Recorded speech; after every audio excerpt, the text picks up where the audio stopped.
മനസ്സിലാക്കി ചിലപ്പോൾ തഫ്സീർ. അതേ ആയത്തിനെ കുറിച്ച് ഖുർആനിൽ തന്നെ വേറെ എവിടെയൊക്കെയാണ് വിശദീകരിച്ചിട്ടുള്ളത് എന്നത് ഒരു പക്ഷേ തഫ്സീറിലുണ്ടാവും. ഈ ആയത്തിലെ പ്രവാചകൻ എങ്ങനെ മനസ്സിലാക്കി എങ്ങനെ പഠിപ്പിച്ചിരുന്നു ഒരു പക്ഷേ തഫ്സീറിലുണ്ടാവും. പ്രമുഖരായിരിക്കുന്ന ഖുർആൻ വ്യാഖ്യാതാക്കളായിരിക്കുന്ന സ്വഹാബികൾ മൊത്തത്തിൽ ഈ ആയത്തിനെ എങ്ങനെ മനസ്സിലാക്കി എന്ത് ഒരു പക്ഷേ ആ തഫ്സീർ ഇതൊക്കെ നമുക്കെടുക്കാം, ഒരു കുഴപ്പമില്ല. പക്ഷേ അതല്ലാതെ അതിലുള്ള കാര്യങ്ങൾ എന്താണ്? ഈ തഫ്സീർ എഴുതിയിരിക്കുന്നവർക്ക് സ്വന്തമായി മനസ്സിലായ ആ കാലഘട്ടങ്ങളിലും സാഹചര്യങ്ങളിൽ നിന്നുകൊണ്ട് അദ്ദേഹത്തിന് ബോധ്യപ്പെട്ടിരിക്കുന്ന കാര്യങ്ങളാണ് അധികം. അതിനെന്ത് ചെയ്യാം? കാലഘട്ടത്തിൻ്റെതായിരിക്കുന്ന പരിമിതികൾ ഉണ്ടാവും. അതുകൊണ്ട് സ്വാഭാവികമായ അബദ്ധങ്ങളും പോരായ്മകളും സംഭവിക്കാം.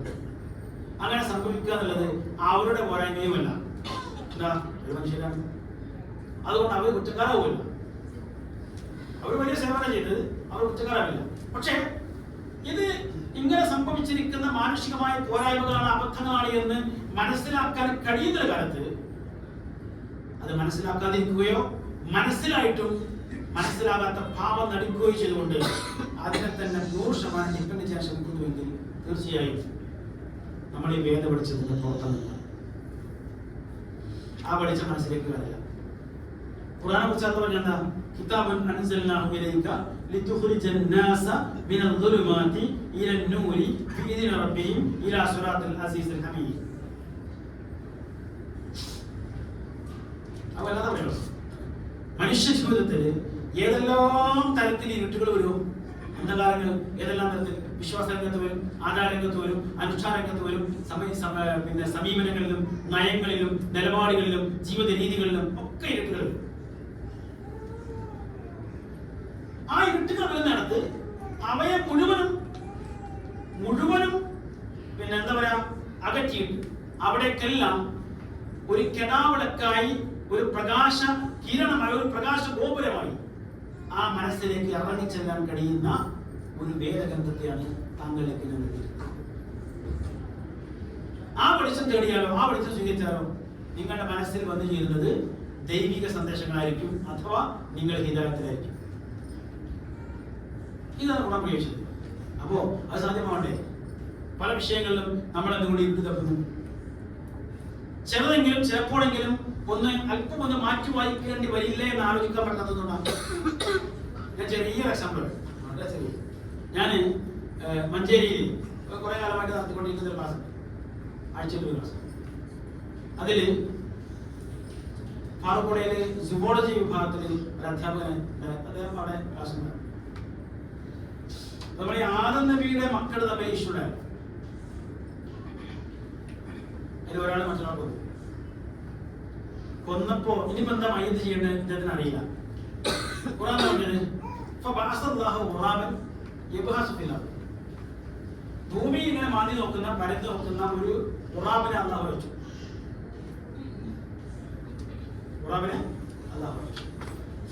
ഖുറാബി എന്ന പദത്തിന് നമുക്ക് ലഭിക്കുന്ന എല്ലാ തഫ്സീറുകളിലുള്ള അർത്ഥം കാക്കനാണ്.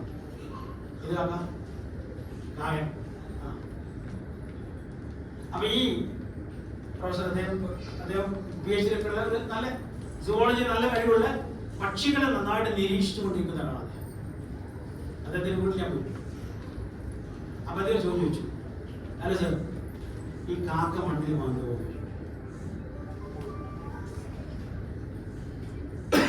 അപ്പോഴാണ് നമ്മൾ ആലോചിച്ചത്, കാക്ക മണ്ണിൽ മാന്തൂല. കാക്കൊരു വഴക്കുമ്പത്തെ മറ്റേ പറഞ്ഞിരുന്നിട്ട് ഇങ്ങനെ നോക്കും. ഞാൻ നോക്കിയിട്ട് അതിനെ കഴിക്കാൻ പറ്റുന്നെങ്കിൽ എവിടെ കണ്ടാൽ മെല്ലെ പറഞ്ഞു തന്ന് അത് കൊക്കിൽ കൊത്തിയെടുത്തിട്ട് പ്രവർത്തിച്ചു.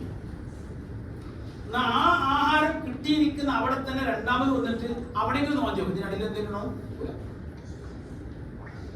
മണ്ണിൽ മാന്തുക, കിളക്കുക എന്ന് പറയുന്ന പരിപാടി തന്നെ കാക്കില്ല. അപ്പൊ അദ്ദേഹം അടുത്ത് ചോദിച്ചു, അങ്ങനെയാണെങ്കിൽ ഇവിടെ എന്ന് പറഞ്ഞാൽ ഭൂമിയിൽ ഇങ്ങനെ മാന്തിക്കൊണ്ടിരിക്കുന്ന, കളിച്ചുകൊണ്ടിരിക്കുന്ന, കരഞ്ഞുകൊണ്ടിരിക്കുന്ന ഒരു കാക്കയെ അയച്ചു എന്ന് അർത്ഥം പറഞ്ഞാൽ ശരിയാവില്ല. കുടിയില്ലേ? ഞാൻ അദ്ദേഹത്തിന് പറഞ്ഞു, ഞാൻ ഈ വിഷയത്തിൽ ആലോചിക്കട്ടെ, അടുത്ത ആഴ്ച പറയാം. നമ്മളാവശ്യമില്ല. അങ്ങനെ ആലോചിച്ച് വന്നപ്പോഴാണ് യഥാർത്ഥത്തിൽ ആ ഉറാബി എന്ന പദത്തിന് ഭാഷയിൽ കാക്കാവുന്ന അർത്ഥം പറയാമെങ്കിൽ ആ ആയത്തിലെ ഉറാഹിന് ഒരിക്കലും കാക്ക എന്ന അർത്ഥം പറയാൻ കഴിയില്ല. അതവിടെ മാത്രമല്ല പുതിയ തലമുറക്ക് മുമ്പിൽ ഇതാണ് അതിന്റെ അർത്ഥം നമുക്ക് പറഞ്ഞു കൊടുത്താൽ ഖുർആനിൽ കുറെ കെട്ടുകഥകളുണ്ട് എന്നായിരിക്കും ഈ കുട്ടികളെ എന്ത് ചെയ്യുക തിരിച്ചു ചോദിക്കുക. രണ്ടു കാരണത്താൽ അത് ശരിയാവാൻ ഒരു സാധ്യതയില്ല. ഒന്ന്, മനുഷ്യന് ഒരു കാര്യം പഠിപ്പിക്കാൻ വേണ്ടി പടച്ചറപ്പ് മറ്റൊരു മനുഷ്യനെയോ മറ്റൊരു മനുഷ്യന്റെ രൂപത്തിലുള്ള ആരെങ്കിലുമോ അല്ലാതെ അയച്ച ചരിത്രമല്ല, അയക്കില്ല. ഒരു കാര്യം പഠിപ്പിച്ചു തരാൻ നമ്മളാവുന്ന മനുഷ്യരോ അല്ലെങ്കിൽ മനുഷ്യരെ പോലെയുള്ളവർക്കോ സാധിക്കും. ഇതുപോലെ മുഹമ്മദ് നബിയുടെ മുമ്പിൽ സ്വഹാബികളുടെ മുമ്പിൽ ഇസ്ലാം കാര്യങ്ങളെ ഇമാങ്ങളൊക്കെ പഠിപ്പിക്കാൻ വേണ്ടി ഒരാൾ വന്നു. ആരായിരുന്നു? മലക്ക് ജിബ്രീൽ. എങ്ങനെ വന്നത്? നല്ലൊരു മനുഷ്യന്റെ രൂപത്തിൽ. ഒരുപാട് ഉദാഹരണങ്ങൾ പറയപ്പെടുന്നുണ്ട്. എന്നാൽ അതുകൊണ്ട് തന്നെ ഈ ചില ജീവികളുടെയൊക്കെ ചില മെസ്സേജൊക്കെ അളവ് കൊടുക്കാറുണ്ട്. ആർക്ക്? പ്രവാചകൻ, സാധാരണ മനുഷ്യർക്ക് കൊടുക്കാറ്. അതുകൊണ്ട് തന്നെ ആദമിന്റെ ഈ മകൻ ഇവരാണെങ്കിലോ പ്രവാചകനാണെന്ന് മാത്രമല്ല അല്ലെ, കുറച്ച് ഗുരുതം കണ്ടവനാണ്, സഹോദരനെ കൊന്ന ആളല്ലേ. അങ്ങനെയുള്ള ആൾക്ക് ഒരു കാര്യം പഠിപ്പിച്ചു കൊടുക്കാൻ വേണ്ടി അള്ളാഹു ഒരു മനുഷ്യനെ അയക്കുക. അന്ന് മനുഷ്യന്മാർ പറഞ്ഞു അങ്ങനെ ഉറപ്പാണെങ്കിൽ മനുഷ്യ രൂപത്തിലുള്ള ആരെയോ ആളെ ഇയാൾക്ക് മുമ്പ് കണ്ട് പരിചയമില്ല, അപരിചിതന് സാധനം അറിയില്ല. എന്താ പറയാ? ഒലീബ്. ആ ഒലീബിന്റെ ജന്മം കുറവാണ്. പക്ഷേ ഖുർആന്റെ സൗന്ദര്യം കൂടി പരിഗണിച്ചുകൊണ്ട് ആ പദത്ത് ലോപിപ്പിച്ചു കൊടുത്താണെങ്കിലോ ഈ ഖുർആൻ ആയിക്കോട്ടെ. ഞാൻ അത്ര നാളെന്ന് പറയുന്നില്ല, ആയിക്കൂടെയെന്ന് ചോദിച്ചു. അപ്പൊ അല്ലാഹു ഒരു അപരിചിതനെ അയച്ചു കൊടുത്തിട്ട് അയാൾ മണ്ണിൽ കളച്ചു എങ്ങനെയാണ് ഒരു ശവം സംസ്കരിക്കേണ്ടത് എന്ന് പഠിപ്പിച്ചു. ഒരു ബുദ്ധിമുട്ടില്ല, നമുക്കത് മനസ്സിലാക്കാൻ പറ്റും, പ്രശ്നമില്ല. പക്ഷെ എന്തേ പറ്റില്ല? ഇത് പറയുകയാണെങ്കിൽ ഇത് പഠിപ്പിക്കണമെങ്കിൽ ഖുർആനിലേക്ക് ഓപ്പണിംഗ് കൊടുക്കണം, അല്ല കഴിയില്ല. തഫ്സീറുകളെ മാത്രം ഡിപ്പെൻഡ് ചെയ്താൽ കഴിയില്ല. ഈ അടുത്ത കാലത്ത് നമ്മൾ പലപ്പോഴും ഉയർന്നു കേൾക്കുന്ന ഒരു ചോദ്യം, എന്താ ചോദ്യം? വിശുദ്ധ ഖുർആൻ വളരെ മനോഹരമാണ്, മാനവിക മൂല്യങ്ങൾ കാത്തു സൂക്ഷിക്കുന്ന ഗ്രന്ഥമാണ്. മനുഷ്യനെ കുറിച്ചാണ് സംസാരിക്കുന്നത്. മനുഷ്യനെ ആക്ഷേപിക്കുന്ന അവഹേളിക്കുന്ന യാതൊന്നും അതിൽ ഉണ്ടായിക്കൂടാ. എന്നാൽ അങ്ങനെയുള്ള ഖുർആനിൽ പ്രവാചകന്റെ കാലഘട്ടത്തിൽ ഉണ്ടായിരുന്ന അക്കാലത്തിനെ മരിച്ചുപോയ ഒരു മനുഷ്യനെ അത്യധികം ആക്ഷേപിച്ചുകൊണ്ട് ഒരു സൂറത്ത് തന്നെ ഖുർആനിലുണ്ട്. ഏതാ സൂറത്ത്? സൂറത്തുൽ മസദ്. തുടക്കം തബ്ബത് യദാ അബീ ലഹബിൻ വതബ്. അബൂ ലഹബിന്റെ കരങ്ങൾ നശിക്കട്ടെ, അത് നശിച്ചിരിക്കുന്നു. മാ അന അൻഹു മാലുഹു വമാ കസബ്. അവന്റെ സമ്പാദ്യങ്ങളോ അവന്റെ സമ്പത്തോ ഒന്നും അവന് ഉപകരിച്ചിട്ടില്ല.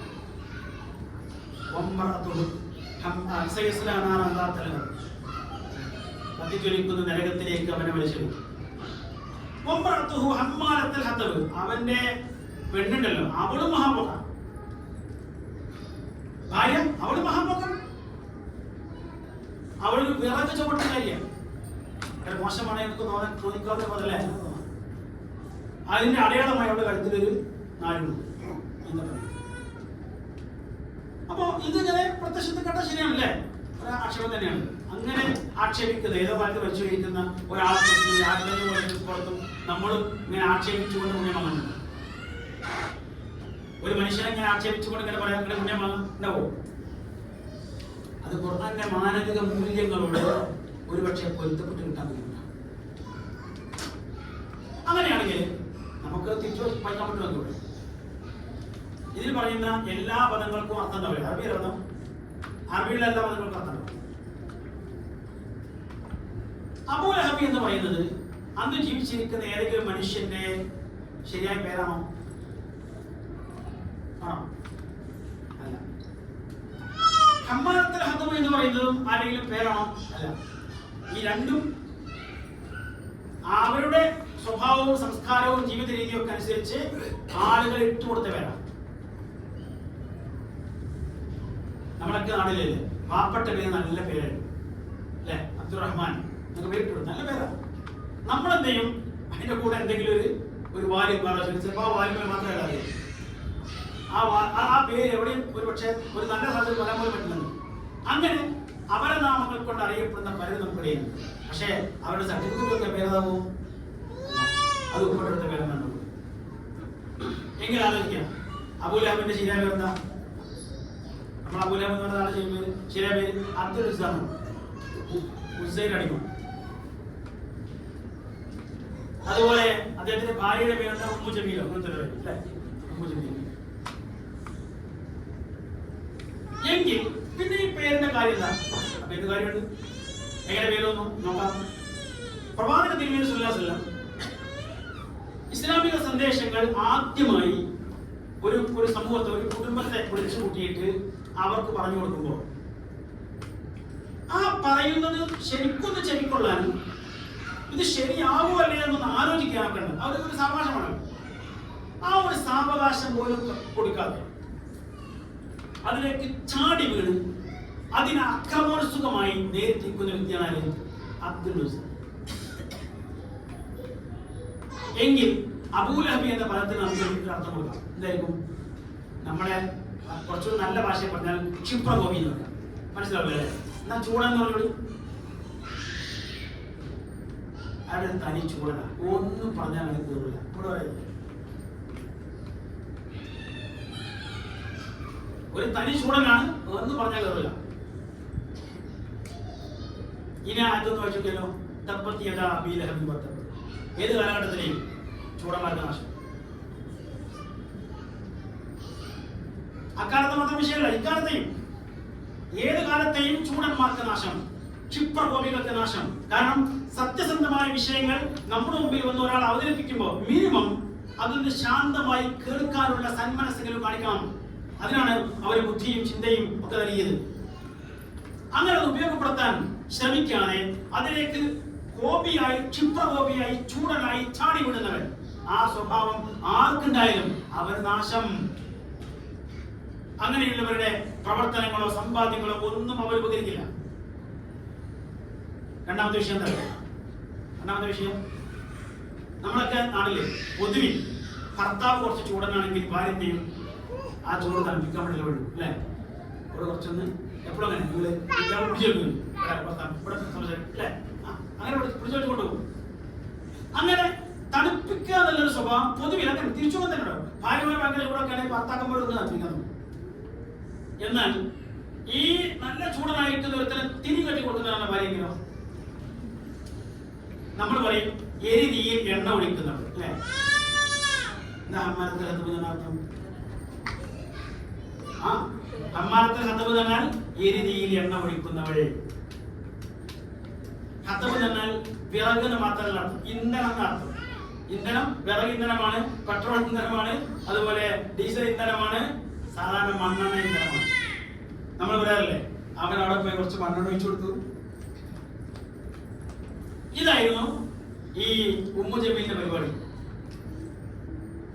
അബ്ദുൽ ഉസ്സ എന്ന തന്റെ ഭർത്താവ് ഇസ്ലാമിനെയും പ്രവാചകരെയും അത്യധികം ആക്ഷേപിച്ചുകൊണ്ട് സംസാരിക്കുമ്പോൾ, അല്ലെങ്കിൽ അദ്ദേഹം പറയുന്ന കാര്യങ്ങൾ കേൾക്കാൻ പോലും ശ്രമിക്കാതെ അതിലേക്ക് ചാടി വീണ് ആക്രമണമായി പിന്നെ സംസാരിക്കുമ്പോൾ അതിന് പരമാവധി കോപ്പ് കൂട്ടിക്കൊടുത്ത് അതിന് സഹായം ചെയ്തു കൊടുത്ത് വീണ്ടും വീണ്ടും അയാളെ ചൂടനാക്കി അങ്ങനെ എരിയിൽ എണ്ണ ഒഴിച്ചുകൊണ്ടിരിക്കുന്ന ആളായിരുന്നു അവൻ. ആ സ്വഭാവം ഇന്നുള്ള ഒരു സ്ത്രീക്കുണ്ടെങ്കിലോ അവളും നശിക്കും. വായിക്കാൻ പറ്റുമോ? അങ്ങനെ പറ്റുമോ? അപ്പോ അങ്ങനെ വായിക്കണമെങ്കിൽ എന്ത് വേണം? ഞാൻ കൊണ്ട് പറയുന്നു, ഖുർആനിലേക്ക് നേരിട്ട് ഓപ്പണിംഗ് വേണം. ഞാൻ പറയാം.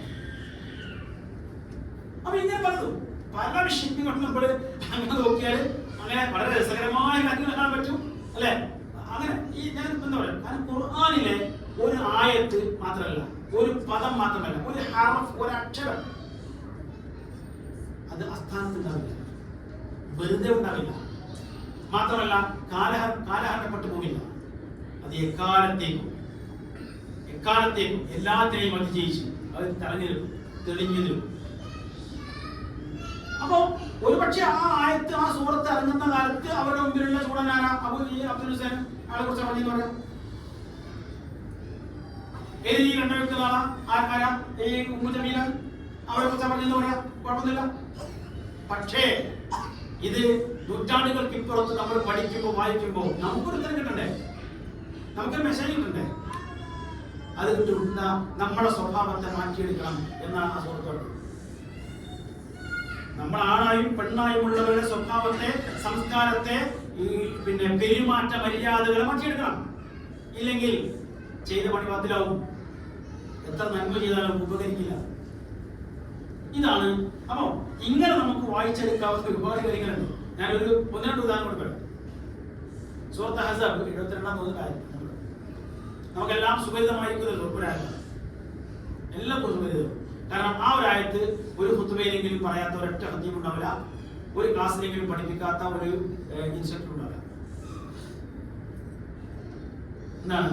ഇന്ന അറദനൽ അമാനത അല السماوات والارض والجبال فابين ان يحملنها واشفقن منها وحملها الانسان انه كان ظلوما جهولا. എന്താ ആയത്തിന്റെ അർത്ഥം? നമ്മളോട് ചേർക്കുന്ന അല്ലാഹു അമാനത്തിനെ, വിശ്വസ്ത ദൗത്യത്തെ ആകാശങ്ങൾക്കും ഭൂമിക്കും പർവ്വതങ്ങൾക്കും മുമ്പിൽ പ്രകടിപ്പിച്ചു. അപ്പം ചെയ്തു അവയെല്ലാം അത് ഏറ്റെടുക്കുവാൻ വിസമ്മതിച്ചു. അത് ഏറ്റെടുക്കാൻ അവർ അങ്ങേയറ്റം ഭയപ്പെടുകയും ചെയ്തു.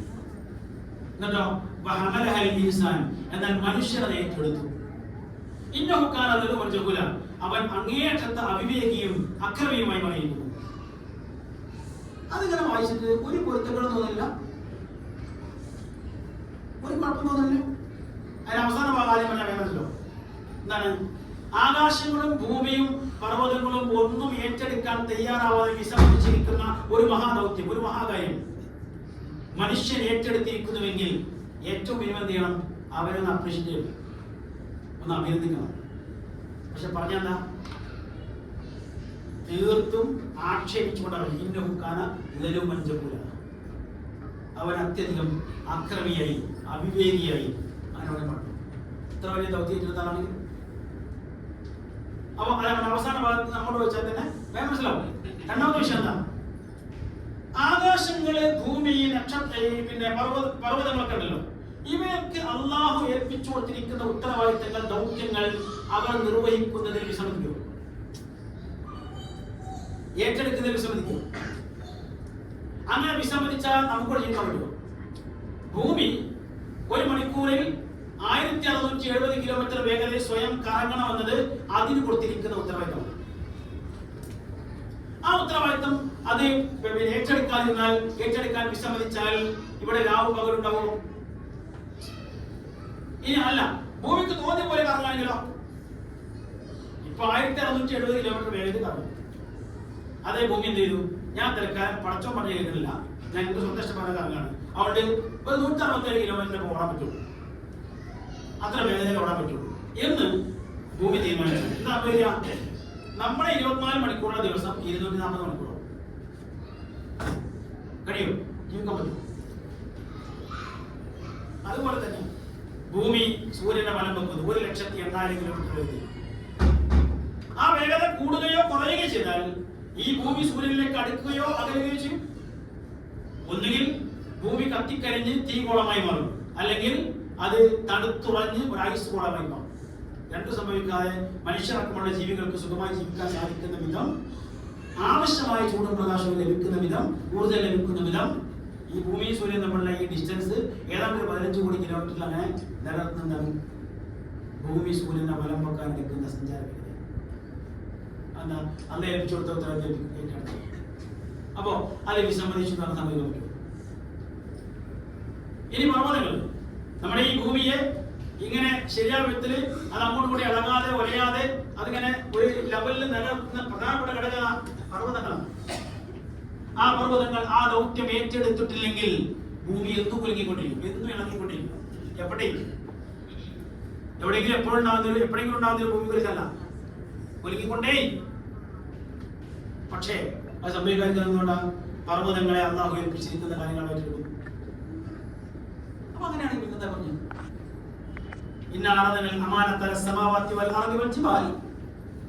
ആകാശങ്ങളെയും ഭൂമിയെയും പർവ്വതങ്ങളെയും അവ നിർവഹിക്കേണ്ട ഉത്തരവാദിത്തങ്ങൾ വിശ്വസ്ത ദൗത്യങ്ങൾ നാം അവയെ ഏൽപ്പിച്ചു. എന്നാൽ അവ ഏറ്റെടുക്കാൻ അവ വിസമ്മതിച്ചു എന്ന് പറഞ്ഞാൽ സമ്മതിക്കാൻ പറ്റുമോ? ഖുർആനിൽ തന്നെ വേറെ പല ആയത്തുകളും കൊടുത്തപ്പെടുന്നത്. ഞാൻ നേരത്തെ തുടക്കത്തിൽ പറഞ്ഞു വെച്ചിരിക്കുന്ന ആയത്ത് വലഹു അസ്ലമ മൻ ഫിസ് സമാവാതി വൽ അർദി തൗഅൻ വഖദൻ ഇലൈഹി. ഈ പ്രപഞ്ചത്തിലുള്ള മുഴുവൻ സൃഷ്ടിജാലങ്ങളും പടച്ചറപ്പിനെ മുൻകൂട്ടുകൊണ്ട് അവൻ അനുസരിച്ചുകൊണ്ട് അംഗീകരിച്ചുകൊണ്ടാണ് നിലകൊള്ളുന്നത്. ആയത്തിൽ അങ്ങനെ എത്തി വരാൻ പറ്റുമോ? ഞാൻ ഒരു യാത്രയും ജില്ലയിലൊന്നും അവിടെ ഒരു പ്രോഗ്രാമുണ്ട്. അപ്പൊ അങ്ങനെ കയറുമ്പോൾ അവിടെ നമ്മുടെ ദായിയോട് ഞാൻ പറഞ്ഞു നമുക്കൊരു കാര്യം ചെയ്യാം. ഈ ഹമല എന്നുള്ള പദങ്ങൾ ആ പദത്തിന് അറബി ഭാഷയിൽ എന്തൊക്കെ അർത്ഥം കൊടുത്തത് ആ ഡിക്ഷണറി നോക്കിയിട്ട് ഒന്ന് കുറിച്ചാണ് തരുന്നത്.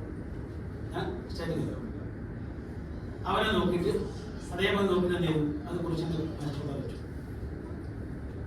ഈ വിഷയം സംസാരിക്കും. അപ്പൊ ഹമല എന്ന പദത്തിന് പറഞ്ഞ പോലെ തന്നെ വഹിച്ചു ഏറ്റെടുത്തു എന്നുള്ള അർത്ഥമുണ്ട്. പക്ഷേ അതിന്റെ കൂടെ നമുക്ക് ഒട്ടും പ്രതീക്ഷിക്കാത്ത രസകരമായ അർത്ഥം. എന്താ അർത്ഥം? അറബി ആഗ്ര എന്താ? ഗുറൂർ. അമൽ ഹയാത്ത് ദുനിയ ഇല്ലാ മതാഉൽ ഗുറൂർ. വഞ്ചന. ആഗ്ര വഞ്ചിച്ചു. ആ അർത്ഥം പ്രവർത്തനമുണ്ടോ? ഇന്ന അർദനൽ അമാനത അലസ്സമാവാതി വൽ അർദി വൽ ജിബാൽ. ആകാശങ്ങളെയും ഭൂമിയെയും നക്ഷത്രങ്ങളെയും പർവ്വതങ്ങളെയും ഒക്കെ അവ നിർവഹിക്കേണ്ട ഉത്തരവാദിത്തങ്ങൾ നാം ഏൽപ്പിച്ചു കൊടുത്തു. ഫഅബൈന, അപ്പോൾ അവ വിസമ്മതിച്ചു. അയ്യഹ്മിലഹ, ആ ഏറ്റെടുത്ത ഉത്തരവാദിത്തങ്ങളിൽ വഞ്ചന കാണിക്കാൻ, അതിൽ വഞ്ചന കാണിക്കാൻ അവ വിസമ്മതിച്ചു. വഅശ്ഫഖന മിൻഹ, അങ്ങനെ വഞ്ചന കാണിക്കുന്നതിനെ അവർ അങ്ങേയറ്റം ഭയപ്പെടുകയും ചെയ്തു. എന്നാലോ വഹമലഹൽ ഇൻസാൻ, മനുഷ്യനെ ഏൽപ്പിച്ചു കൊടുത്തിരിക്കുന്ന ഉത്തരവാദിത്തങ്ങളെ അവൻ വഞ്ചന കാണിച്ചു. ഇന്നഹു കാന ദലൂമൻ ജഹൂല, അക്കാരണത്താൽ തന്നെ അവൻ അങ്ങേയറ്റം അവിവേകിയും അക്രമിയുമായി മാറിയിരുന്നു. പറയാമല്ലോ ഞാൻ മുമ്പ് പറഞ്ഞത് ഖുർആനിലേക്ക് ഓപ്പണിംഗ് കൊടുക്കണം, എന്നാലേ കഴിയുള്ളൂ. ഈ മേലപ്പുറം ഒതുക്കിപ്പോയാലോ അല്ലെങ്കിൽ വേറെ വല്ലതിനെയും മാത്രം ഡിപ്പെൻഡ് ചെയ്താൽ നടക്കില്ല. ഇങ്ങനെയൊക്കെ ആലോചിക്കുന്നത് തന്നെയാണ് ഖുർആനുകൾ ചിന്തിച്ച് ഗ്രഹിക്കണം നമ്മൾ പറഞ്ഞത്. ഒരുപാട് വിഷയങ്ങൾ നമ്മൾക്ക് അങ്ങനെ അങ്ങനെ അങ്ങനെ പോയി നമുക്ക്. ഞാൻ കഴിഞ്ഞ ദിവസം സംസാരിച്ച വിഷയമാണ് ഈ പൊതുവിൽ ഭൂമിയുടെ ആകൃതിയെ കുറിച്ചുള്ള ചർച്ചകൾ ധാരാളം. ഖുർആനിലെ ഭൂമി പരന്നതാണ് എന്ന് ആക്ഷേപം വരാറുണ്ട്. അതിന് മറുപടി വരുന്ന പല പണ്ഡിതന്മാരുണ്ട്. വലിയ വലിയ അല്ലെ ബഹുമത പണ്ഡിതന്മാരൊക്കെ ഉണ്ട്. ഈ മിക്ക പണ്ഡിതന്മാരും അതിന് മറുപടി വരാറുണ്ട്. ഖുർആനിലെ പല ആയത്തുകളും എടുത്തിട്ട് നമ്മളെ ജബ്ബാർ ഭാഷയെ പറഞ്ഞാല് ഖുർആൻ ഭൂമിനെ ഉരുട്ടലാണ്. ഖുർആനിലെ പല ആയത്തുകളും ഭൂമിനെ ഉരുട്ടും. അങ്ങനെ ഉരുട്ടേണ്ട ഒരു ഗതികളുണ്ട്. ഭൂമിയെ ഉരുട്ടാൻ വേണ്ടി ഒരു ആയത്ത് ഖുർആനിലില്ല, അതിന്റെ ആവശ്യമില്ല. എന്താ കാരണം? ഖുർആനില് അള്ളാഹു പല വസ്തുക്കളുടെയും പേര് പറഞ്ഞപ്പോ ആ പേരിൽ തന്നെ ഉണ്ട് അതുമായി ബന്ധപ്പെട്ട പലതും. ഇപ്പൊ നമ്മൾ ആകാശം എന്ന് പറഞ്ഞാൽ ആകാശം ഉയരത്തിലാണ്, അത് വളരുന്നതാണ്, വികസിക്കുന്നതാണ് പറയുന്നത്. അറബിയിലെ അസമ എന്ന് പറഞ്ഞാലോ ഇവിടെ അർത്ഥം അസമ എന്ന് പറഞ്ഞാൽ വളരുന്നത്, വികസിക്കുന്നത്, ഉയർന്നു നിൽക്കുന്നത്, എല്ലാ അർത്ഥയിലുണ്ട്. എന്ന പോലെ മനുഷ്യൻ എന്ന് പറഞ്ഞാൽ മനുഷ്യൻ ആർദ്രതയുള്ളവനാണ്, കാരുണ്യമുള്ളവനാണ്, ഇണക്കമുള്ളവനാണ്, സാമൂഹ്യ ജീവിയാണ്, അങ്ങനെ ഒരുപാട് മാനവിക മൂല്യങ്ങളെ കാത്തുസൂക്ഷിക്കാൻ ഒരുപാട് കാര്യങ്ങൾ പറയാം. ഇതെല്ലാം കൂടി പറയാൻ ഖുർആനിൽ എന്താ ഉപയോഗിച്ച പദം? അൽ ഇൻസാൻ. അൽ ഇൻസാൻ തന്നെ ഇവിടെ അർത്ഥമാക്കരുത്. ഈ ആശയങ്ങളൊക്കെ ഉണ്ട്. പക്ഷെ നമുക്ക് ഒരു പദത്തെ നേരിട്ട് വിവർത്തനം ചെയ്യുമ്പോൾ ഒരു പദത്തെ കൊടുക്കാൻ പറ്റുള്ളൂ. മനുഷ്യന് കൊടുത്തു. അവിടെ സമാധാനം ഒരു പദമല്ലേ കൊടുക്കാൻ കഴിയും, ആകാശം കൊടുത്തു, അത്രേ. എങ്കിൽ അതുപോലെ തന്നെ അൽ അർദ് എന്നതിന് നമുക്ക് ഒറ്റപ്പദം കൊടുക്കണം തോന്നിയപ്പോ നമ്മളെ സഞ്ചരിച്ചുകൊണ്ടിരിക്കുന്ന ഈ ഭൂമി ഉണ്ടല്ലോ, ആ ഭൂമി എന്ന പേരാണ് കൊടുത്തു. എന്നാൽ അൽ അർദ് എന്നത് ഭൂമിയുടെ പേരല്ല. പിന്നെ ഭൂമിയുടെ കൃത്യമായ ഡെഫിനിഷൻ എന്താ? ഡെഫിനിഷൻ അൽ അർദ് എന്ന് പറഞ്ഞാൽ അൽ ഖുറത്തു സയ്യാറ അല്ലത്തി നഹ്നു അലൈഹ, നമ്മൾ നിലകൊള്ളുന്ന സഞ്ചരിക്കുന്ന ഗോളം എന്നാണ് പറഞ്ഞത്. അതാണ് വിവക്ഷ. നമ്മൾ നിലകൊള്ളുന്ന സഞ്ചരിക്കുന്ന ഗോളം എന്ന് പറഞ്ഞാൽ അതില് ഭൂമിയുടെ ആകൃതിയും അതിലുണ്ട്, പ്രകൃതിയും അതിലുണ്ട്. ആകൃതി എന്താ? ഗോളാകൃതിയാണ്. പ്രകൃതിയോ സഞ്ചരിച്ചുകൊണ്ടിരിക്കുന്നത്. ഈ പേരിൽ തന്നെ അടങ്ങിയിട്ടുള്ള ഒരു സംഗതിയെ നമ്മൾ പിന്നെ കണ്ടെത്താൻ വേണ്ടി ഖുർആനിലെ കുറെ ആയത്ത് 12 ആയത്തുകൾ അതിന് വേണ്ടിയിട്ട് നമ്മൾ കിട്ടാറുണ്ട്. ഒരാവശ്യമില്ല. സംഗതിയുണ്ട്. നമ്മുടെ ഈ മറ്റേ കസ്തൂരിമാൻ അല്ലേ, കസ്തൂരിമാനെ കുറിച്ച് പറയാണ്ട് എനിക്കറിയില്ല, ശരിയാണെന്ന് എനിക്കറിയില്ല. അതിന്റെ ശരീരം തന്നെ ബഹിർഗമിക്കുന്ന ഒരു ഗ്രന്ഥിയിൽ നിന്ന് വരുന്ന ആ സുഗന്ധം തേടി അത് ലോകം മുഴുവൻ കറങ്ങിക്കൊണ്ടിരിക്കുകയാണ്. അൽ അർളി എന്ന ഈ പദത്തിൽ അടങ്ങിയിരിക്കുന്ന വിവക്ഷ എന്താണ് എന്ന് മനസ്സിലാക്കാൻ ശ്രമിക്കാതെ ആളുകളുടെ ചോദ്യങ്ങൾക്ക് ഉത്തരം പറയാൻ വേണ്ടിയിട്ട് ഖുർആനിനെ മൊത്തം തിരഞ്ഞുകൊണ്ടിരിക്കുകയാണ്. അതും വലിയ വലിയ പണ്ഡിതന്മാർ വരെ അങ്ങനെയാണ്. ഞാൻ അവിടെ കുറ്റപ്പെടുത്താനല്ല പറഞ്ഞത്, ആലോചിക്കാൻ വേണ്ടി.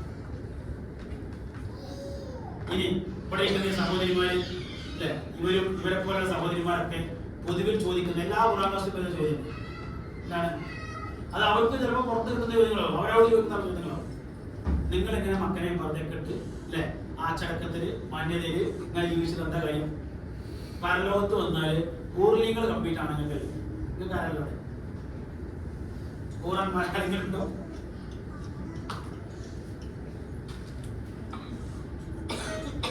ആ 30 അല്ല 300 കൊല്ലം ഖുർആൻ പഠിച്ചാലും നമ്മൾ പഠിക്കാത്ത കുറച്ച് പാഠങ്ങളുണ്ട്. അവിടെ ഇങ്ങനത്തെ ചോദ്യങ്ങൾ വരുന്നതും ആ ചോദ്യങ്ങളുടെ മുമ്പിൽ നമ്മൾ ആകെ ഇങ്ങനെ ഒരു വല്ലാതെ വട്ടം കറങ്ങിയില്ലേ, പിന്നെ മുഖമൊക്കെ താഴ്ത്തി ഒരു ജ്ഞാനവർക്ക് നിൽക്കുന്നത് സംഗതികൾ ആലോചിച്ച് നമ്മളിങ്ങനെ മുൻകൂട്ടി നല്ല കാര്യങ്ങളൊക്കെ ചെയ്ത് നല്ല വസ്ത്രമൊക്കെ ധരിച്ച് നല്ല വസ്ത്രമൊക്കെ ജീവിച്ചിട്ടും അവിടെ ചെന്നാൽ അവിടെ കിട്ടാനുള്ളടത്തോളം മുഴുവനാണ്. ഓരോ ആണിനും 72 ഹൂറിമാരുണ്ട്. ഞമ്മക്കോ ഒന്നും കൂടി ഇല്ല അല്ലെ? രസകരമാണ് ഞാൻ ചോദിച്ചത്. എന്താ അവിടെ തന്നെ നിൽക്കാനുള്ള കാരണം എന്താ? ഈ വിഷയങ്ങൾ ഖുർആൻ പറഞ്ഞു കൊണ്ടിരിക്കുന്ന ശൈലിയും സമീപനവും അതിലുപയോഗിച്ചിരിക്കുന്ന പദാവലികളും അതിന്റെ ഭാഷയും അതിന്റെ മറ്റു കാര്യങ്ങളൊക്കെ ഒന്നുകൂടെ ആലോചിച്ചാൽ ഈ ചോദ്യങ്ങൾ ഒന്നും വരില്ല, ഒരു സങ്കീർണതയില്ല. ഖുർആനിൽ ആദ്യം ഈ വിഷയത്തെ കുറിച്ച് പറഞ്ഞ സുഹൃത്ത് മക്കളെ 2-ാം അധ്യായത്തിൽ അത് ഏതാണ്ട് തുടങ്ങുന്നില്ല. എന്താ പറഞ്ഞത്? വലഹും ഫീഹാ അസ്വാജുൻ മുതഹറ. വലഹും ഫീഹാ അസ്വാജുൻ, സ്വർഗ്ഗത്തിൽ അണയുന്ന മുഴുവൻ ആളുകളും, ആണെന്നുണ്ടെന്ന വ്യത്യാസം. സ്വർഗ്ഗത്തിൽ അണയുന്ന മുഴുവൻ ആളുകൾക്കും അവിടെ ഇണകളുണ്ട്. അസ്വാജ്. ആ അസ്വാജ് എന്ന് പറയുന്ന ഇണകളുടെ ഒന്നാമത്തെ വിശേഷണം അവിടെ തന്നെ വന്നു. എന്താ ഒന്നാമത്തെ വിശേഷണം? അവർ മുത്തഹറത്താണ്, യാതൊരു തരത്തിലുള്ള കളങ്കവും ഏൽക്കാത്തവർ, പരമപരിശുദ്ധരാണ്. ആരും സ്വർഗത്തിലറിയുന്ന ആണിന് കിട്ടുന്ന ഇണയും പെണ്ണിന് കിട്ടുന്ന ഇണയും പരമപരിശുദ്ധരായും. എന്നാൽ അസ്വാജ് എന്ന പദം അറബി ഭാഷയിൽ അത് ബഹുവചനമായി ഉപയോഗിച്ചുകൊണ്ട് അതിന്റെ വിശേഷമായി തൊട്ട് പറഞ്ഞു കൊടുത്തിരിക്കുന്ന പദം എന്ത് ചെയ്തു? സ്ത്രീലിംഗമായി ഉപയോഗിച്ചു. സ്ത്രീലിംഗമായി ഉപയോഗിക്കുന്ന എല്ലാ പദങ്ങളും സ്ത്രീയാണെന്നർത്ഥം. അങ്ങനെയാണെങ്കിൽ ഭൂമി സ്ത്രീ എന്ന് പറയുന്നത് അതിൽ അറുപത് പദം സ്ത്രീലിംഗമാണ് ഭാഷയിൽ. അതുകൊണ്ട് ഭൂമി സ്ത്രീലിംഗം സ്ത്രീയാണ് പറയോ ഇല്ല? അപ്പൊ ആരാ പുരുഷൻ? അപ്പൊ ഇങ്ങനെ ഞാൻ പറഞ്ഞത് ഈ അസുവാജി എന്ന ബഹുവചനത്തിന്റെ വിശേഷണമായി വന്നിട്ടുള്ള പദം സ്വാഭാവികമായും എന്ത് ചെയ്തു? മുഹന്നസായിട്ട് സ്ത്രീലിംഗമായി കൊടുത്തു. ഇനി ഇവിടെ അങ്ങോട്ട് വരുന്ന പല വിശേഷണങ്ങളും എന്ത് ചെയ്തു? അതേപോലെ സ്ത്രീലിംഗം കാണാൻ പറ്റും പല വിശേഷണങ്ങളും. എന്നാൽ എല്ലാ വിശേഷണങ്ങളിലും അങ്ങനെ സ്ത്രീലിംഗ പദവുമില്ല. ചിലതൊക്കെ അങ്ങനെയുണ്ട്, എല്ലാം അങ്ങനെയില്ല. പക്ഷെ നമ്മൾ എന്ത് ചെയ്തു? ആ സ്ത്രീലിംഗത്തെ ആദ്യം തന്നെ സ്ത്രീയായി മനസ്സിൽ കണ്ടുവച്ചു. ഇനി പറയുന്ന വിശേഷണം സ്ത്രീകളാണെന്ന് പറഞ്ഞു. അപ്പോ ഹൂർ എന്ന് പറഞ്ഞാൽ വെളുത്ത സുന്ദരികൾ ആണ് എന്ന് നമ്മൾ എന്ത് ചെയ്തു? പറഞ്ഞു വെച്ചു. അങ്ങനെ കിതാബിൽ എഴുതിച്ചു വെളുത്ത സുന്ദരികൾ. കബായി പത്തനബ എന്ന് പറഞ്ഞാല് എന്താ? മാരണം ഉയർന്നു നിൽക്കുന്ന സ്ത്രീകളാണ് എന്ന് പറഞ്ഞു വെച്ചു. ഇതൊക്കെ എങ്ങനെ പറഞ്ഞതാ? അപ്പുറത്തെ മുത്തഹറത്തിന് പിന്നെ സ്ത്രീലിംഗം എന്ന് പറഞ്ഞാൽ ഒരു സ്ത്രീ എന്ന് പറഞ്ഞാൽ അവസ്ഥ. യഥാർത്ഥത്തിൽ ഹൂർ എന്ന പദം, ആ പദം തന്നെ ഭാഷയിൽ പോലും സ്ത്രീലിംഗമേ അല്ല. എന്താ പുല്ലിംഗമാണോ? അങ്ങനെ പറയാൻ കഴിയില്ല. അത് സ്ത്രീലിംഗമോ പുല്ലിംഗമോ തിരിക്കാതെ കോമായിട്ട് ഉപയോഗിക്കുന്ന പദമാണ് ഹൂർ. അഹ്വർ എന്ന എന്ന പദത്തിന്റെ ജമാണ് അഹ്ബർ. എന്താ അഹ്ബർ എന്ന് പറഞ്ഞാൽ ഒരു വസ്തുവിനെ കുറിച്ച് ഇഷ്ടത്തെ ബയാദു ബയാദിഹ ഔ സവാദു സവാദിഹ. ഒരു വസ്തു ജീവിയാവട്ടെ ഒരു വസ്തുവാട്ടെ അത് നല്ല വെളുവെളുന്നര വെളുത്തതാണെങ്കിലും കറുകറന്നര കറുത്തതാണെങ്കിലും എന്താണ് അത് ഹൂറാണ്. അപ്പോ പിന്നെ നമുക്ക് അതിനെ വെളുത്ത സുന്ദരി ഞങ്ങൾ കിട്ടുന്ന കറുത്ത സുന്ദരി വേണ്ടേ രണ്ടോ പതിനത്. അപ്പോ സൗന്ദര്യത്തെ കുറിച്ചുള്ള നമ്മുടെ കൺസെപ്റ്റ് എന്താ? എല്ലാവരുടെ കൺസെപ്റ്റ് ഒന്നാണ്. ചിലക്ക് വെളുപ്പാണ് സൗന്ദര്യം, ചിലക്ക് കറുപ്പാണ് സൗന്ദര്യം. ചിലക്ക് നമ്മുടെ നാട്ടിൽ മാത്രമുള്ള ഒരു കളറുണ്ട്, ഏതാ? ഇത് നീളം. അങ്ങനെ കളറില്ല, അത് മലയാളത്തിൽ മാത്രമേ കേട്ടുള്ളൂ, വേറെ കേട്ടില്ല. അങ്ങനെ അല്ലേ? അപ്പൊ ചിലക്ക് അങ്ങനെയാണ്. എന്നാൽ ശരിക്കും എന്തിനാണ് ഈ പദം അവിടെ വെച്ചത്? നമുക്ക് സ്വർഗത്തിൽ ലഭിക്കുന്ന ഇണകൾ അവരെങ്ങനെ നോക്കിയാണ്ടല്ലോ കണ്ണെടുക്കാൻ തോന്നാത്ത അത്രയും കാന്തിയുണ്ട്, അത്രയും ആകർഷണത്വമുണ്ട്, അത്യധികം ആകർഷണീയരായിരിക്കും അവര് സ്വർഗീയ ഇണകൾ. ആണിന് കിട്ടുന്നവരും ഇത് പറയാൻ ഉപയോഗിച്ച പദമാണെന്ന് നമ്മുടേത് പൂർലിംഗങ്ങൾ എന്ന് പറഞ്ഞിട്ട് ഏത് പദമാണപ്പുറത്തുണ്ട് ഞാൻ പറയുന്നില്ല. എന്നാലും അത് പിന്നെ സ്വർഗീയ സുന്ദരികളെന്നോ അല്ലെങ്കിൽ വെളുത്ത സുന്ദരികളെന്നോ ഒക്കെ പറഞ്ഞ് അത് കംപ്ലീറ്റ് ആണുങ്ങൾക്ക് അവിടെ പിന്നെ റിസർവ് ചെയ്ത് വെച്ചു. പെണ്ണുങ്ങൾ എന്നൊക്കെ ഒന്നുമില്ല. ഇതുപോലെ തന്നെ കവായ്പാത്രമെന്നോ അത്രമൊന്നും തന്നെയാണ് സമകാലീനെന്നോ സമശീർഷമെന്നോ അല്ലെങ്കിൽ കൂട്ടുകാരെന്നൊക്കെ പറയാം, കുഴപ്പമൊന്നുമില്ല. ഒരേ പ്രായക്കാര് ആ അർത്ഥത്തിലൊക്കെ ഉപയോഗിക്കാം. എന്നാ കവായ്പം കവായ്പ എന്നതിന് ശരീരത്തിലെ ഏതെങ്കിലും ഒരു അവയവത്തിന് വളർച്ച ഉണ്ടാകുന്നതിന് ആ പദം ഉപയോഗിക്കാം. പക്ഷേ കവായ്പ എന്ന പദം നേർക്ക് നേരെ സ്ത്രീലിംഗമോ പുല്ലിംഗമല്ല. അതാണ് മനസ്സിലാവുന്നത്. ഹായിബ് എന്ന പുല്ലിംഗത്തിന്റെയും ഹായിബത്ത് എന്ന സ്ത്രീലിംഗത്തിന്റെയും ഒരേ ഒരു ജമ്മാണെന്ത്, ബഹുവചനമാണെന്ത്, കവായ്പ. അങ്ങനെ ആണിനും പെണ്ണിനും ഒരുപോലെ ഉപയോഗിക്കാത്ത പദമാണ് കവായ്പ. പിന്നെ അങ്ങനെ പെണ്ണിലേക്ക് മാത്രം ചേർത്ത് വെച്ചു. രണ്ടാമത് ഈ പദത്തിന്റെ ഉത്ഭവം വേഗം മനസ്സിലാക്കുന്നുണ്ട്. നമ്മളെല്ലാവരും 5 നേരം തിരിഞ്ഞ് നമസ്കരിക്കുന്നത് എങ്ങോട്ടാ? കഅബയിലേക്ക് അല്ലേ? ആ പദം ഇവിടെ വല്ല സൂചന കഅബ. ആ കഅബയാണ് ഈ കായിബും കായിബത്തും കവായിബൊക്കെ ആയത്. കഅബ ഉയർന്നു നിൽക്കുന്നു. കഅബ എന്തിൽ? അതിന്റെ കെട്ടിടത്തിലാണോ? ആണോ? ആ കഅബയേക്കാൾ ഉയരമുണ്ട് മസ്ജിദുൽ ഹറമിന് തന്നെ. അതിനപ്പുറത്ത് അതിനേക്കാളും വലിയ ഉയരമുള്ള അല്ലേ ക്ലോക്ക് ടവർ അടക്കമുള്ള ഒരുപാട് സാധനങ്ങൾ നമ്മൾ ഉണ്ടാക്കുന്നുണ്ട്. അപ്പൊ കഅബയുടെ ഉയർച്ച വളർച്ച എന്നൊക്കെ പറഞ്ഞാല് അത് അതിന്റെ ഫിസിക്കലായ അല്ലെങ്കിൽ അതിന്റെ കെട്ടിടത്തിലെല്ലാം നമുക്ക് മനസ്സിലാവും. എങ്കിൽ അതിന്റെ ഉയർച്ചയും വളർച്ചയും എന്തിനാണ്? അതിന്റെ മഹത്വത്തിലാണ്. അതിന്റെ മഹനീയമായിരിക്കുന്ന നമ്മൾ ഷറഫ് എന്ന് പറയില്ല, മസ്ജിദ് എന്ന് പറയുന്നതാണ്. എങ്കിൽ കായിക എന്ന് പറഞ്ഞതിന്റെ അർത്ഥം എന്താ? കുല്ലമാ ഇർതഫഅ വഅല അൽ മജ്ദ് വശറഫ്. അതാ അതിന്റെ അർത്ഥം.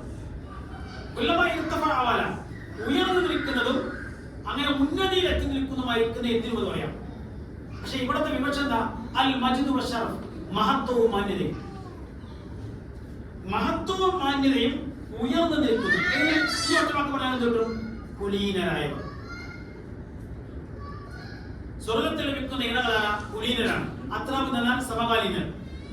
അപ്പൊ ഒരുമിച്ച് വെച്ചാൽ കേട്ടു കവായ് പത്രം എന്നാൽ കുലീനരായ പുത്രൻ. ഇത് ഞാൻ കുറെ അറിഞ്ഞു.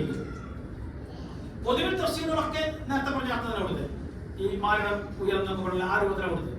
പക്ഷേ ഇംഗ്ലീഷിലോട്ട് തഫ്സീർ എന്റെ ഓർമ്മ ശരിയാണെങ്കിൽ മുഹമ്മദ് അസൻ അദ്ദേഹം കൊടുത്തത് and splendid companions will match well matched and splendid companions well matched.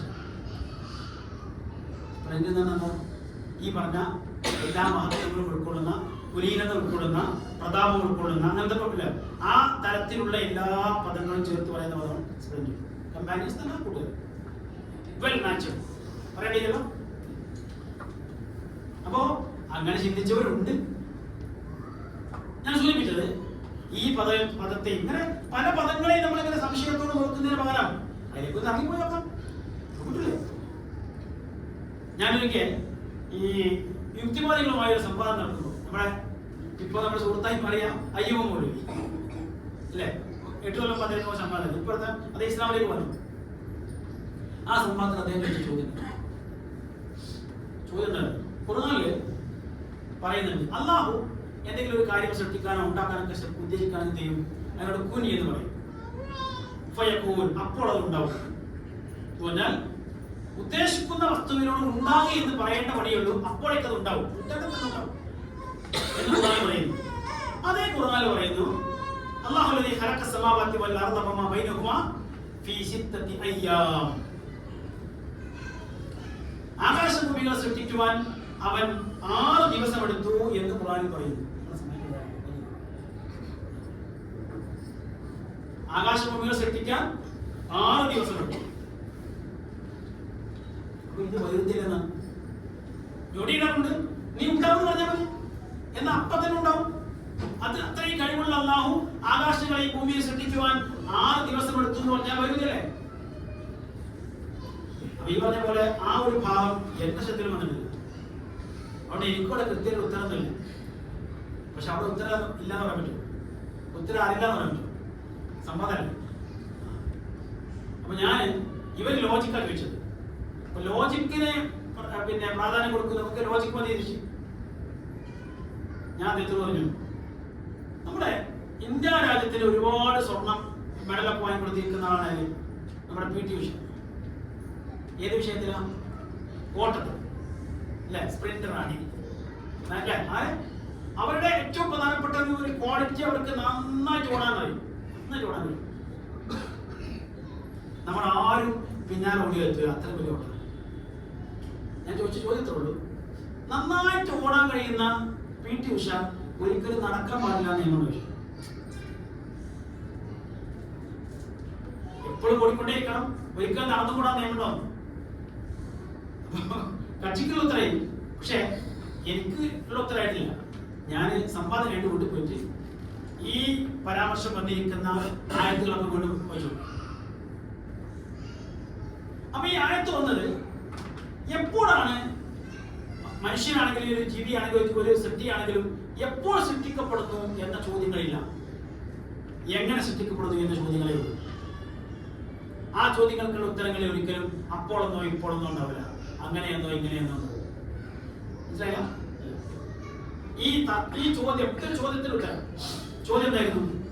ഈസാ നബി എങ്ങനെ സൃഷ്ടിക്കും? ജൂതന്മാർ പറഞ്ഞു അത് മറിയം പിഴച്ചു പറ്റതാണ്. അതാണ് അവരുടെ ഉത്തരം, മറിയം പിഴച്ചു പറ്റതാണ്. ക്രിസ്ത്യാനികൾ എന്ന് പറഞ്ഞു യേശു ക്രിസ്തു ദൈവത്തിന്റെ പുത്രനായി ജനിച്ചതാണ്. ഇത് രണ്ടും ഖുർആൻ അംഗീകരിച്ചില്ല. ഖുർആൻ കൊടുത്ത മറുപടി ഇന്ന മസല ഈസ ഇന്നല്ലാഹി മസലയാണ്. അള്ളാഹുവിന്റെ അരികിൽ നിങ്ങൾ ഈ വിഷയം ചർച്ച ചെയ്യുമ്പോൾ ആദ്യം ചർച്ച ചെയ്യേണ്ടത് ആരെ കുറിച്ചാണ്? ആദമിനെ കുറിച്ചാണ്.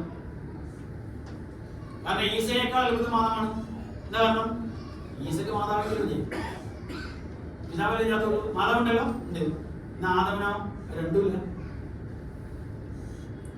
ആദമിന് രണ്ടുമില്ല, മാതാവില്ല പിതാവില്ല. അപ്പൊ അതല്ലെങ്കിൽ ആദ്യം കിട്ടത്. അതിനെ കുറിച്ച് ആലോചിക്കാൻ നിങ്ങൾ തയ്യാറാവുകയാണെങ്കിൽ ഈസാ നബി എങ്ങനെ സൃഷ്ടിക്കപ്പെട്ടു എന്ന് നിങ്ങൾക്ക് കൃത്യമായി മനസ്സിലാവുന്നില്ല. എത്ര ഇന്ന മക്കളെ ഈസ എന്ന് പറഞ്ഞു. എന്നാൽ അള്ളാഹുവിന് അവന്റെ സൃഷ്ടിപ്പിൽ ഒരു രീതിശാസ്ത്രമുണ്ട്. ആ രീതിശാസ്ത്രം എന്താ? ഇത് ആരാധശയൻ ഒരു വസ്തുവിനെ സൃഷ്ടിക്കാൻ ഉദ്ദേശിക്കുകയാണെങ്കിൽ അയ്യപ്പൂലോ അതിനോട് പറയുക എന്നല്ല അവന്റെ രീതിശാസ്ത്രം. എന്താ പറയാ? നീ ഉണ്ടാവുമെന്ന് പറയും, അങ്ങനെ അതുണ്ടാവും. നീ ഉണ്ടാവും എന്ന് അള്ളാഹു പറയും, അങ്ങനെ അതുണ്ടാവും. അങ്ങനെ എന്ന് പറയുമ്പോ അതിന് രൂപമുണ്ട്, ഒരു ഭാവമുണ്ട്, ഒരു ശൈലിയുണ്ട്, ഒരു സമീപനമുണ്ട്, അതിനൊരു സമയമുണ്ട്. അത് എല്ലാത്തിനും ഒരേ സമയമല്ല. ഒരു കുഞ്ഞ് ജനിച്ചു വരണം, അള്ളാഹു അതിനോട് ഉണ്ടാവും എന്ന് പറയുന്നത്. പക്ഷെ അങ്ങനെ പറഞ്ഞാലും എങ്ങനെ ഉണ്ടാവുക? അത്ര കാലം ഉണ്ടാവുക? ഒരു 8-9 മാസം കൊണ്ടാണ് ഒരു കുഞ്ഞ് പൂർണ്ണ വളർച്ചയെത്തി ആരോഗ്യത്തോടെ പുറത്തു വരും. അത്രയും സമയമുണ്ട്. അങ്ങനെയെങ്കിൽ ഒരു കുഞ്ഞിനെ തന്നെ അത്രയും സമയം കൊടുക്കുകയാണെങ്കിൽ ആകാശഭൂമികൾക്ക് കൊടുത്തിരിക്കുന്ന സമയം വളരെ കുറഞ്ഞില്ലേ? 6 ദിവസമുള്ള അപ്പോഴും ചെറിയ ദോഷം. അല്ലാഹുല്ലദീ ഖലഖ സമാവാതി വൽ അർള വമാ ബൈനഹുമാ ഫീ സിത്തത്തി അയ്യാം. ആകാശങ്ങളെയും ഭൂമിയെയും അവ രണ്ടിനും ഇടക്കുള്ളവ എല്ലാത്തിനെയും അള്ളാഹു സൃഷ്ടിച്ചത് 6 ദിവസം കൊണ്ടാണ്. ഭയങ്കര പറഞ്ഞു. ഒരു കുട്ടിനെ സൃഷ്ടിക്കാനുള്ളതിനേക്കാൾ വളരെ പറഞ്ഞ അത് മനസ്സിലാക്കേണ്ട സമയം എന്താ? അയ്യാമ യൗമ് നന്നായി ദിവസം നമുക്ക് പറയാം. എന്ന് മുതൽ പറയാം? ഭൂമി ഉണ്ടായി അതിങ്ങനെ സ്വയം കറങ്ങാനൊക്കെ തുടങ്ങിയതിനു ശേഷം. ഈ പറയുന്ന എപ്പോഴത്തെ കാലത്തെ കുറിച്ചാണ്? ഭൂമി അടക്കം സൃഷ്ടിക്കപ്പെടുന്ന കാലത്തെ കുറിച്ചാണ് പറയുന്നത്. അപ്പൊ യൗമ് എന്നാൽ 24 മണിക്കൂറുള്ള ദിവസം പറയാൻ ഇത് മനസ്സിലാക്കി തരാൻ ഖുർആൻ ചെയ്തു. അതിന്റെ അടുത്തായി കൊടുത്തു. يدبر الأمر من السماء إلى الأرض يدبر الأمر من السماء إلى الأرض ثم يعرج إليه في يوم كان مقداره 1000 سنة مما مضى. അള്ളാന്റെ മറ്റേ പരിപാടിയാണ് എന്താ പറഞ്ഞത്? അള്ളാഹു ഉപരിലോകത്ത് നിന്ന് എല്ലാ കാര്യങ്ങളും ഭൂമിയിലേക്ക് ഇങ്ങനെ നിയന്ത്രിച്ചയക്കും. പിന്നെ ചെയ്യും ഒരു ദിവസം അള്ളാഹു ചെയ്യും അതൊക്കെ തിരിച്ചു മേലോട്ട് കയറ്റിക്കൊണ്ടു. പക്ഷെ അത്ര പറഞ്ഞാൽ മതി. ഒരു ദിവസം കയറ്റിക്കൊണ്ട് തന്നെ മതി. പക്ഷെ അവിടെ ചെയ്തു ആ ദിവസത്തെ ദൈർഘ്യം പറഞ്ഞു. ആ ദിവസത്തെ ദൈർഘ്യം എത്രയാണ്? 1000 സനത്തിൽ മിമ്മാത്ത കൊതു. നിങ്ങൾക്ക് എണ്ണാൻ പറ്റുന്ന, നിങ്ങൾ എണ്ണിക്കൊണ്ടിരിക്കുന്ന 1000 വർഷത്തിന് ദൈർഘ്യമുണ്ട് ആ പറഞ്ഞ ദിവസത്തിൽ. അത് അവിടെ പറഞ്ഞതുകൊണ്ടാണ് അള്ളാഹു ആകാശങ്ങളും ഭൂമിയും ഒക്കെ സൃഷ്ടിക്കാൻ എടുത്തിരിക്കുന്ന സമയം എന്ന് പറയുന്ന ദിവസങ്ങളുണ്ടല്ലോ, അതിലെ ഒരു ദിവസത്തിന് ദൈർഘ്യം 1000 വർഷം. അങ്ങനെയെങ്കിൽ 6000 വർഷം കൊണ്ടാണ് ഈ ഭൂമിയെ ക്രമീകരിച്ചത്, ഈ പ്രപഞ്ചത്തെ ക്രമീകരിച്ചത് എന്നാണ് അതിന്റെ മനസ്സിലാവുന്നത്. ഞാൻ സൂചിപ്പിച്ചത് ഇങ്ങനെയുള്ള അവിടെ ഞാൻ പറഞ്ഞ ഒരു ഫാദറിന്റെ പദവിയുടെ പ്രശ്നം ഒരു അപ്പോൾ ഉണ്ടാവും. അപ്പോഴെന്ന അർത്ഥം ഫാക്കുണ്ട്. പക്ഷെ ആ ഫാക്ക് അപ്പോഴത്തെ അർത്ഥം മാത്രമല്ല ഉള്ളത്. അതിന് എന്നിട്ട്, അതിനാൽ, അങ്ങനെ ഒക്കെ അർത്ഥങ്ങളുണ്ട്. ആ പറയുന്ന പല അർത്ഥങ്ങളുള്ള ഒരു പദത്തിൽ നിന്ന് ഒരു പദത്തെ, ഒരു അർത്ഥത്തെ മാത്രം എടുത്തെടുത്ത് കൊടുത്താൽ പ്രശ്നങ്ങളാണ്. ചിലയിടങ്ങളിലെങ്കിലും അതിന്റെ തന്നെ വ്യത്യസ്തമായിരിക്കുന്ന അർത്ഥങ്ങൾ എടുത്തു കൊടുക്കേണ്ടി. അപ്പോ ഇംഗ്ലീഷ് ട്രാൻസ്ലേഷന്റെ പൊതുവിൽ അങ്ങനെ എന്ന അർത്ഥം തന്നെ കൊടുത്തു. അതെ, ഞാൻ സൂചിപ്പിച്ചത് ഇങ്ങനെ ഒരുപാട് തലങ്ങളിലേക്ക് നമുക്ക് സഞ്ചരിച്ചാൽ അത് മനോഹരമായ യാത്രയാണ് അല്ലേ? പഠിക്കാതെ നമുക്കെല്ലാം ഞാൻ അങ്ങനെ പോകുന്നത് ഭയങ്കര രസമാണ്, ഭയങ്കര രസകരമായിരിക്കുന്ന യാത്രയാണ്. അങ്ങനെ വിശുദ്ധ ഖുർആനിലൂടെ നമ്മുടെ യാത്ര ചെയ്യാൻ തയ്യാറുണ്ടോ? ആ ഖുർആൻ എന്ന കെടാവിളക്കിനെ നമ്മുടെ മനസ്സെന്ന ആ ഒരു എന്താ പറയാ അല്ലേ, ആ ഒരു വിളക്കുമാടത്തിൽ സ്ഥാപിക്കാൻ തയ്യാറുണ്ടോ? ഈ ജീവിതത്തിൽ ലഭിക്കുന്ന വെളിച്ചം മറ്റാർക്കും ലഭിക്കില്ല.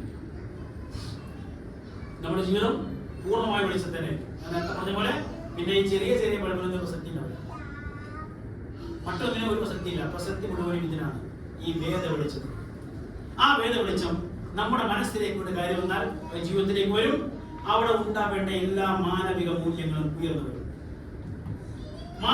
മാനവിക വിരുദ്ധമായിരിക്കുന്ന എല്ലാം അവിടെ അവസാനിക്കും, അസ്തമിക്കും, എല്ലാം അകന്നു പോകും. ഇരുട്ടിന് വെളിച്ചം വന്നാൽ ഇരുട്ടിന് അകലാതിരിക്കാൻ കഴിയില്ല. വെളിച്ചത്തിന് മുമ്പിൽ ഇരുട്ടിന് പിടിച്ചിട്ടുണ്ട്. അവിടെ നമ്മുടെ എല്ലാ വ്യക്തിഗുണങ്ങളും, എല്ലാ മഹത്വവും, എല്ലാ മാന്യതയും, എല്ലാ മാനവികതയും ഉയർന്നു വരും. ആ മാനവികത കൃത്യമായി നമ്മിൽ പ്രതിഫലിക്കാൻ സാധിക്കണമെങ്കിൽ വിശുദ്ധ ഖുർആനെ നെഞ്ചിലേക്ക് ഇറക്കി വെക്കണം, ഹൃദയത്തിലേക്ക് ഇറക്കി വെക്കണം. ആ വെളിച്ചം ഇവിടെ സ്വീകരിക്കണം. അങ്ങനെ സ്വീകരിക്കുന്ന അവസ്ഥ വന്നാൽ ഞാൻ തുടക്കത്തിൽ പറഞ്ഞ കാര്യത്തിലുള്ളൂ, അഫവൈലദീനില്ലാഹി പോകും. നിങ്ങൾ അള്ളാഹു നൽകിയിരിക്കുന്ന ഈ ജീവിത ദർശനമുണ്ടല്ലോ, അതല്ലാത്ത മറ്റു വല്ലതും ആഗ്രഹിക്കുന്നത് അല്ല പറഞ്ഞത്. അങ്ങനെ ചെയ്യരുതെന്നല്ല പറഞ്ഞത്. അതെന്താ പറഞ്ഞത്? നിങ്ങൾക്ക് ദോഷം. എന്താ കാരണം? വലഹു അസ്ലമ മൻ ഫി സമാവാതി വൽ അർളി തൗഅൻ വകറഹൻ വഇലൈഹി യുർജഊൻ. പടച്ചറബിന്റെ മുമ്പിൽ അവൻ സൃഷ്ടിച്ചിരിക്കുന്ന എല്ലാ സൃഷ്ടിജാലങ്ങളും, പ്രപഞ്ചം മുഴുക്കയും അവന്റെ നിയമങ്ങളും നിർദ്ദേശങ്ങളും കൃത്യമായി പാലിച്ചുകൊണ്ട് ഞാൻ നിലകൊള്ളുന്നത്. അതിൽ നിന്ന് മനുഷ്യൻ എന്ന ഈ ഒരു ചെറിയ ജീവി മാത്രം, അതിലും കുറച്ചാളുകൾ മാത്രം ആ ഒരു ജീവിതരേഖ സ്വീകരിക്കാതെ, ആ മാർഗദർശനം സ്വീകരിക്കാതെ, ആ നിയമങ്ങളും നിയന്ത്രണങ്ങളും സ്വീകരിക്കാതെ അവർ വഴിമാറി സഞ്ചരിക്കുന്നുവെങ്കിൽ പടച്ചറബിന് ഒരു നഷ്ടം സംഭവിക്കാനില്ല, ഒരു നഷ്ടവും സംഭവിക്കാനില്ല. പിന്നെ ആ നഷ്ടം അങ്ങനെ വഴിമാറി സഞ്ചരിക്കുന്നവർക്ക് മാത്രമായി. സ്വീകരിക്കേണ്ടത് വേദമാണ്, വേദപഠിച്ചത്. അതിലൂടെ ഉണ്ടാവേണ്ട എല്ലാ നന്മകളും സ്വാഭാവികമായി ഉണ്ടാകും. അങ്ങനെ ജീവിക്കാൻ സാധിക്കുന്നവരെ കുറിച്ച് നമുക്കെന്ത് പറയാം? ഉലമ, പണ്ഡിതന്മാർ എന്ന് പറയാം. അവരെ കുറിച്ച് അല്ല പറഞ്ഞത് ഇന്നമായ തീർച്ചയായും അങ്ങനെ അറിവുള്ള, കഴിവുള്ള, ചിന്തിക്കുന്ന ആളുകളുണ്ടല്ലോ പണ്ഡിതന്മാർ. അവരാണ് അള്ളാഹുവിനെ ശരിയായ വിധത്തിൽ ഭയപ്പെടുകയും അള്ളാഹുവിനോട് വിനയം കാണിക്കുകയും വിവേകത്തോടെ ജീവിക്കുകയും ചെയ്യുന്നവർ. അങ്ങനെ ആയിത്തീരാൻ നാം ശ്രമിക്കുക. നമ്മെല്ലാവരെയും അതിന് അനുഗ്രഹിക്കുവാനാവട്ടെ.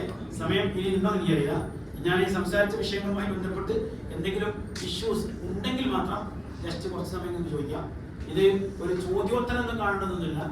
നിങ്ങൾക്ക് എത്ര ചോദ്യം ചോദിക്കാം. എനിക്ക് അറിയാവുന്ന കാര്യങ്ങൾ അറിയാൻ ഞാൻ കൃത്യമായിട്ട് പറയും. അത് കഴിഞ്ഞാൽ അത് പണിയില്ല. അറിയുന്ന കാര്യങ്ങൾ മാത്രം ഇൻഷാ അല്ലാഹ് പറയുള്ളൂ. അപ്പോൾ അതിനൊക്കെ നിങ്ങൾക്ക് വേണമെങ്കിൽ കുറച്ച് സമയം ഉപയോഗിക്കാം.